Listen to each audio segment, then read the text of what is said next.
The ongoing thunderstorm activity will continue.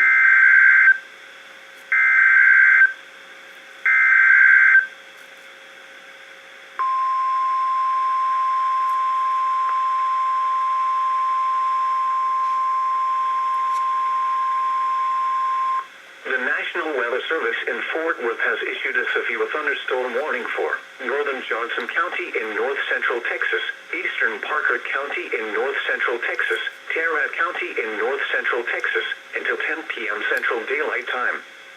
At 9:06 p.m. Central Daylight Time, a cluster of severe thunderstorms was located from near Springtown to Willow Park to Aledo, moving east at 35 miles per hour.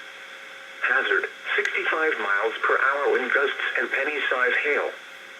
Source, radar indicated. Impact, expects damage to roofs, siding, and trees.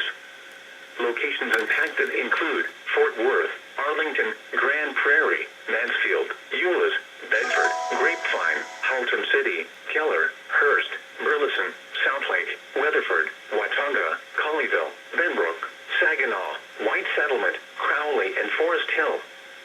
For your protection, get inside a sturdy structure and stay away from windows. Heavy rainfall is occurring with this storm and may lead to flash flooding. Do not drive your vehicle through flooded roadways.